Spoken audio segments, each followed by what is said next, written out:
जो हम जमीन के ऊपर देख सकते हैं वही दुनिया नहीं है।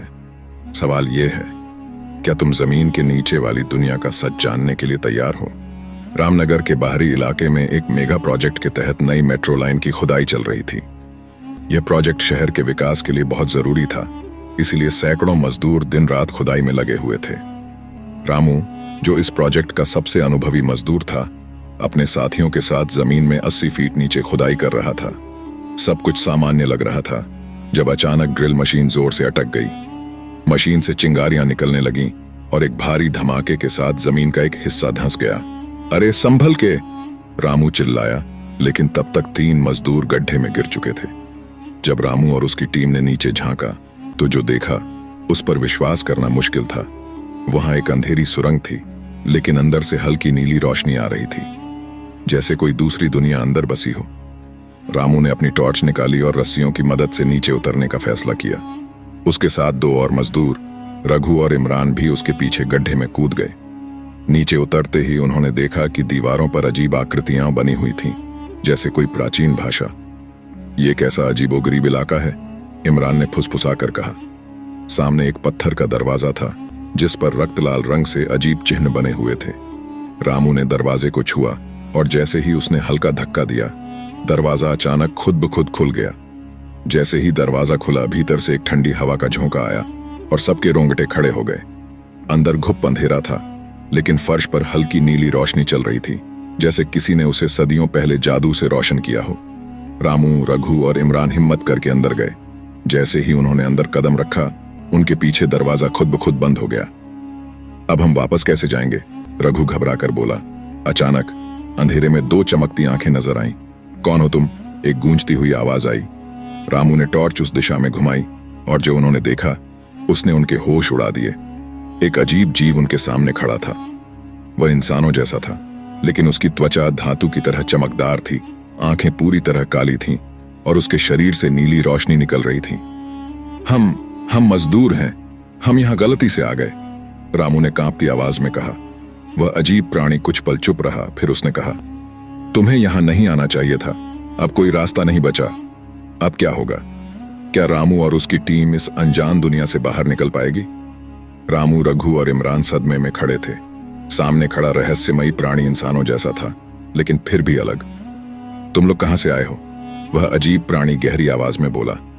रामू ने हिम्मत जुटाकर कहा, हम मजदूर हैं, मेट्रो की खुदाई कर रहे थे और अचानक ये गड्ढा बन गया। हम गलती से यहां गिर गए। अचानक उस प्राणी ने अपने हाथ उठाए और हवा में कुछ अजीब लकीरें खींची। एक पल में चारों ओर की दीवारों पर नीली रोशनी दौड़ने लगी और वहां की संरचनाएं साफ दिखाई देने लगीं। तुम लोग हमारी दुनिया में घुस आए हो और अब कोई भी तुम्हें यहां से वापस नहीं ले जा सकता। इतना कहते ही तीनों मजदूरों के पैरों के नीचे की जमीन अचानक हिलने लगी। वे संतुलन नहीं बना सके और एक गहरी सुरंग में नीचे गिर पड़े।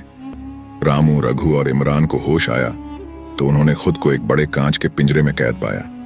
पिंजरे के चारों ओर सैकड़ों अजीबोगरीब जीव खड़े थे। ये कौन सी जगह है?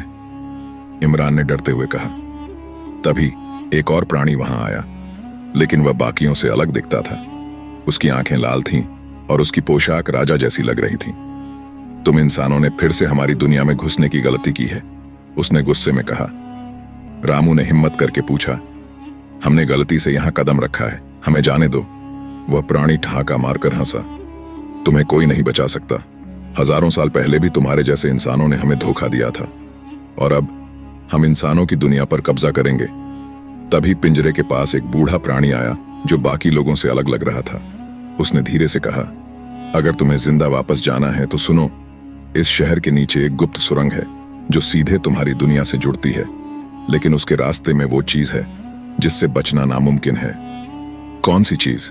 रामू ने जल्दी से पूछा।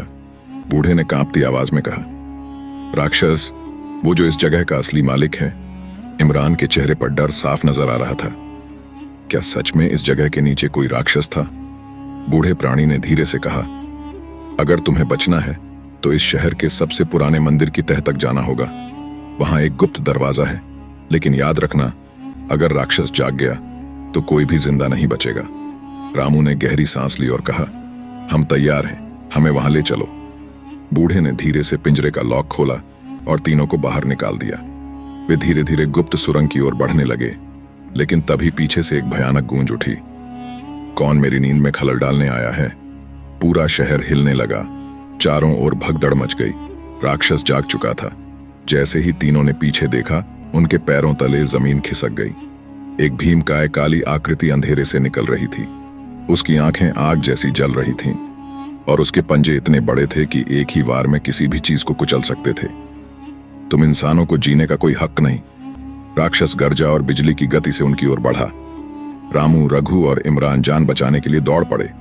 बूढ़ा प्राणी चिल्लाया, भागो, गुप्त दरवाजा खोलो। तीनों जान बचाते हुए मंदिर की तह तक पहुंचे। वहां एक विशाल पत्थर का दरवाजा था जिस पर इंसानी हाथ के निशान बने थे।